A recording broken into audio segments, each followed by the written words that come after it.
So pit, oh yeah, yins are crazy. What is good, crazy yinzers? Welcome into the Chris Wormley Show. My name is Mike DeCastro. You can find me on Twitter at MikeUpSports1. He's at Jordan York Music. Together, we are Yins Are Crazy and the co-founders of YinsAreCrazy.com. And I tell you what, if you missed the show last week, it did not appear online. It's because we were live in person in Pittsburgh at Cafe Note with the man himself, Chris Wormley. And Jordan, it was an awesome event, obviously. If you missed it, you have to catch the next one. Yeah, I mean, we really are appreciative of all the Yinzers that came out. We had a packed house, a lot of cool giveaways, broke down, the Steelers season. And it's just we're so grateful to have Chris. He's such a humble and great guy. And we can't wait for the next one. And we'll be filling you guys in when we get that booked. Yeah, no question about it. We had some awesome giveaways. We gave a lot of Chris Wormley autographs away, which is super special to the fans. We even gave away a Joe Hayden jersey that was autographed. We're hearing that he's trending towards playing this weekend, along with Minkah Fitzpatrick and TJ Watt, which obviously will be huge for a Steelers defense we just saw get torched on Sunday Night Football. We'll get into that with Chris Wormley. But first, JY, I want you to tell the folks a little bit about Steel City Wheelhouse. We're proud to have them as a sponsor. They're one of the best in town. Yeah, so Steel City Wheelhouse, they have two locations, Imperial, PA, and the Meadowlands. And when it comes to custom auto, they're the place to go. Just ask for John down there. Tell them the Yins Are Crazy sent you.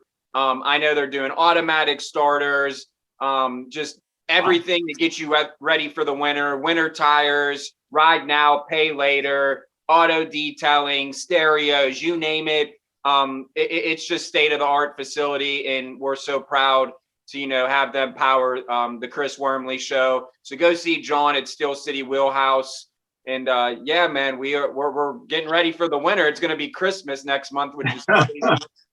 But yeah, man, things are going really good over at the Yins Are Crazy headquarters. So, well, don't skip Thanksgiving. We still got that coming up, and we'll talk to Chris Wormley about that as well. And yeah, no doubt. Shout out John. I'll move my microphone for this. I'm rocking a shirt right now where the bar is set. SteelCityWheelhouse.com. You can find them and learn more about them. Jordan said they have automatic starters. We're going to get this thing started automatically right now. You're watching the Chris Wormley Show, supported by YinsAreCrazy.com. Here comes the man himself. And there he is, the man himself. Chris Wormley joins us on the Chris Wormley Show. Chris, how goes it, man? I'm good. A little sleepy. Got back yesterday morning, 6 a.m. Went straight to dad mode and got a little nap in while Spade was taking a nap too. So obviously would have probably been a little happier if we would have won, but it's Cincinnati week. It's another divisional opponent, and we're looking ahead to that for sure. It's going to be a big matchup for us. Yeah, I think dad is the toughest job of them all. However, so understandable that you're tired. I want to show something off real quick. Jordan, show off what you're wearing, man. I think we got the 9-5. Finally came in. I like it. I love it. I was gonna say, Worm. I think maybe before the season those were like $79.99. Now Jordan's paying like $175 for them because you're kicking ass out there. Okay, take it. I don't know if that's inflation or if that's just me, like you said, kicking ass on the field, but take it. That's awesome. Tough in this economy. Hey, before we get into the game, I just want to ask you really quickly about what the Steelers posted today. Yeah. Football, obviously, aside. There are bigger things in life. You and some of your teammates helped hand out some turkey to the community, right? Yeah, it wasn't just the Steelers. It was the Penguins were there, the Pirates were there, their community relations team were there. Our community relations team was there, and yeah, we got to hand out. I think there were 300 boxes of kind of the Thanksgiving fixings and all that. There were I think 40 turkeys. I guess there's a turkey shortage. I didn't know that. Wow. That market could be affected by what's going on with COVID and all that stuff. But they got gift cards. They got tickets to Penguins and Pirates games in the future. So it was a really cool event. It was a little cold, but well worth it to do some good during the holidays. Make sure 300 families can eat well on Thursday and spread a little cheer, which is awesome as well. Definitely. So, Chris, obviously a tough loss. But in the second quarter, you went down with an injury. Can you tell us how you're feeling? Yeah, feeling good. I rolled my ankle a little bit and got it spatted up, and luckily it was right right before halftime, so I didn't miss too much time. I think it was those last couple plays in the first half. Came back in the second half, and I think that's when we kind of really turned around. At least the offensive side of the ball. We're putting up some big numbers and really kept us in that game. Yeah, so I'm glad that you're feeling good. But what do you take from that loss if you had to take any positives, and where's kind of your mindset going into the Bengals week? I mean, positive, I guess, is our offense can put up numbers. I know a lot of people have been talking about that. People were a little concerned about Ben coming back after not being around the team for almost 2 weeks or whatever it was, a week and a half. And we put up 27 points in the fourth quarter alone. So I think that kind of shut some people up, which is exciting. But on the defensive side of the ball, I don't know if there's too many positives we can take away. We couldn't stop Justin Herbert running the ball. We couldn't stop him throwing the ball. And we left that big play at the end of the game that kind of sealed it for us. So yeah, it's tough, but we watched the film. We're gonna make the corrections, and like I said earlier, we got a big game coming up against the Bengals. That's a division opponent. It's in the AFC, and a lot's riding on this game for us moving forward for the next 7 weeks. Worm, I know this is a no excuses league, and you, your head coach, nobody around the team will make any, but how tough is it, obviously, when you're missing guys like Minkah Fitzpatrick, TJ Watt, and Joe Hayden? Yeah, it's tough. Not only just what they do on the field, but what they do off the field, on the sidelines, making adjustments for us, being those leaders on the sideline. And it's tough when, 3 of your top defensive players aren't playing. It's going to hurt some, but obviously there's no excuses. We could have made those key stops throughout the game to put us in a better position to win. We did put ourselves in the position to win, but like I said, that was mostly the offense. And I think as a defense, if shoulda, woulda, coulda, but if we could have stopped them here and there on a third down play, I think things would have been a little different. I know it's not all that fun to rehash Justin Herbert running around on you guys, but how cool was it to see your guy Cam Hayward chasing him 40, 50 yards down the field to make a key tackle at the end of that game there? Yeah, I mean that's what Cam does. I know he's a great player. He gets the sacks and the tackles, and he's our leader on the team. But what some people might not see are those plays. He does it on a weekly basis. He's the one running 20, 30 yards on the field. In this case, last week it was damn near 50 yards. Obviously, he got that penalty, which I think I think he didn't mean any harm, but it definitely looked worse than it really was, especially when you replay it.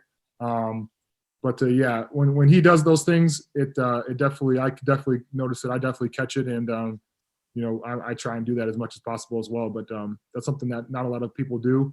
And when you can do it, and you also do what Cam does on a day-to-day basis, that's what makes Cam so special.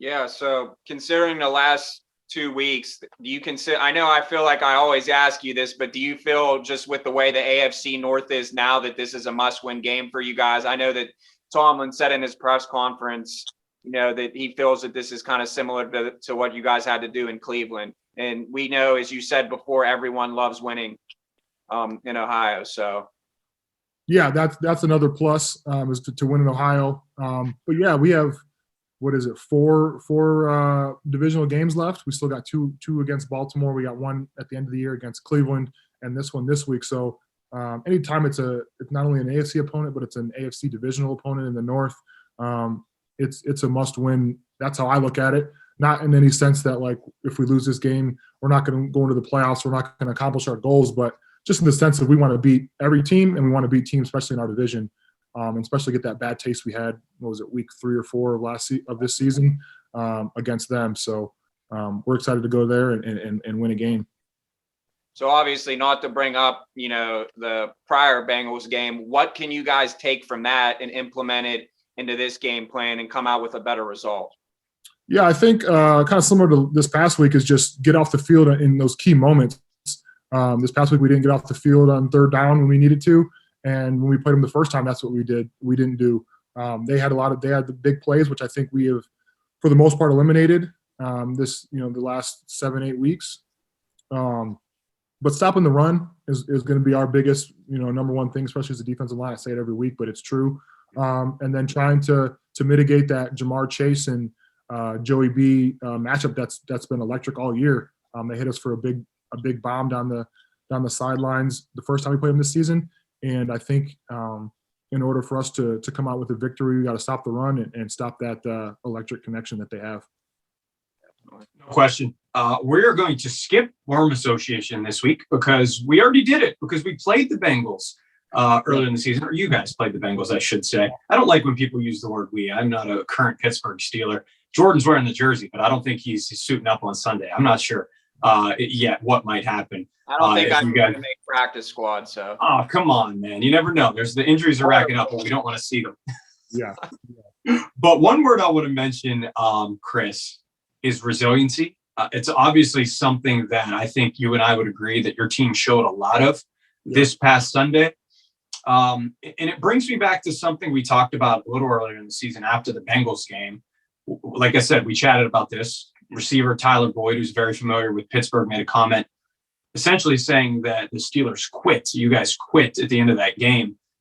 Is that something that you guys still might use as bulletin board material? Is that something you didn't forget necessarily? Yeah, I think when someone makes a comment like that, it kind of sticks with you a little bit, and we can't really right that ship until we beat that team again. So we're going to use that as motivation for what it's worth. I think for the most part, players just talk to talk, and I think as a defense and as a team, we're more about just proving it on the field. Obviously, we didn't do that, when we played them the first time. So that's going to be our main goal is getting a win, no matter what it is. And that's what we're looking forward to most in Cincinnati on Sunday. Yeah, and of course, the challenge continues to grow because last time you guys didn't face T. Higgins, either a Bengals receiver who's healthy now. This is a similar offense, I feel like, in a lot of ways to the offense you guys just faced. Sort of a mobile quarterback who's growing in this league, getting better each week, dynamic receivers across the field. I would assume that even though it was a rough outcome on Sunday, that helps you prepare for this week. Yeah, when you play a team that has a similar offense, and I mean, we've already played them once, so we kind of have that familiarity. You use that, but obviously the Bengals have played us, once this year, so they're familiar with us. And I think it's going to be a game where it comes down to who has the better players and who makes those key plays in those situational moments, which they did that first time around. So we're looking to do that in Cincinnati. It's always fun to go there. It's always fun to win in Ohio, and obviously beat into a divisional opponent. So this Sunday, that's what we're looking to do. Number one's get a win, no matter how we get it. But I'm excited for us to go out there and play a complete game. Which we've won a bunch this last month and a half or so. But I feel like we really haven't played a complete game, at least on the defensive side of the ball, to where we can say, those first two quarters, okay, here's our adjustments in the first half, and the second half, let's go out there and continue what we're doing, but not let up and let them come back into the game. Certainly a lot of season left and a lot of opportunities to stack W's. We're excited to watch. All right, Chris, something I know you're excited to watch. You got an M on that shirt I see right there. I think that stands for Michigan. If my geography serves me right, it's to the left of the state of Ohio, which you grew up in. And, of course, you played for the Wolverines. It's not just another game, Worm. It's the game. The game, and yeah. I'll start with this. The Wolverines are 58, 51-6 all time in the series. I don't know if you knew that. So that's the good. The bad. The bad, obviously, and Cam Hayward, I'm sure, will probably remind you of this when he gets a chance, is that you guys haven't won since 2011. So first of all, I just got to ask, how are you planning to watch the game on Saturday? I'm probably going to be watching it at home for the most part, but I think we have a 3:00 flight, so I'm going to miss probably the last quarter of the game, which is going to suck.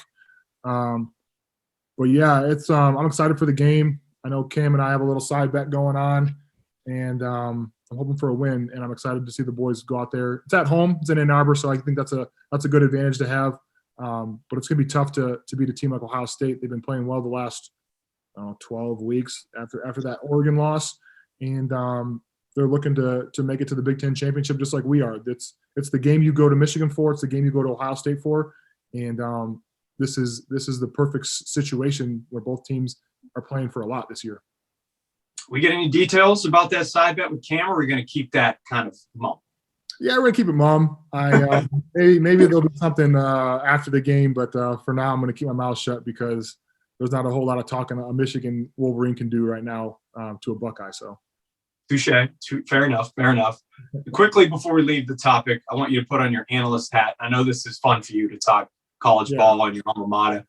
Obviously, your priorities, your focus is solely on the Cincinnati Bengals and the Pittsburgh Steelers, but if you had to give some keys to the Michigan Wolverines to this game upcoming against Ohio State, what are they? How do they beat the Buckeyes this weekend? I think they have to run the ball really effectively, and that's what they do best with Haskins and Corum. I think that's going to play into the time of possession game.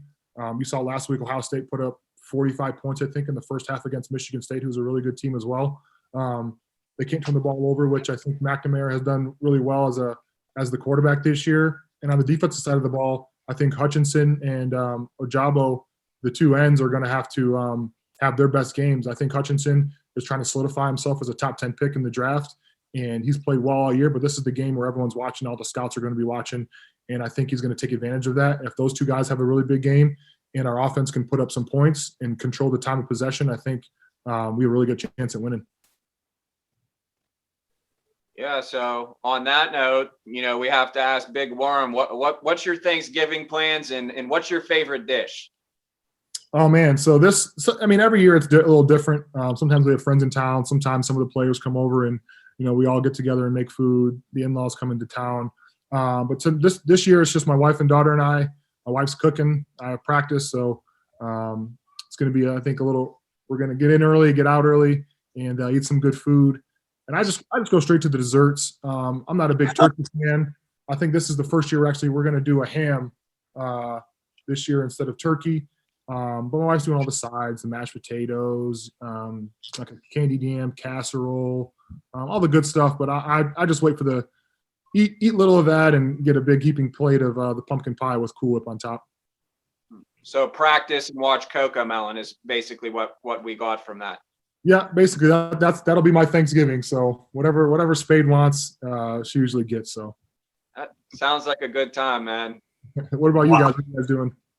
I love it. I'm not somebody that goes right to the dessert. That's rare. Very interesting to hear that. Yeah. I'm somebody that, as for my dessert, I want more turkey and stuffing. Like that's my dessert. Even if I like go out to dinner and get chicken wings or something, I'd rather have more wings instead of a piece of pie as dessert. That's how I am. I like the cornbread too. So cornbread's my go-to. You get some sweetness in that too, right? It's like a hedge bet.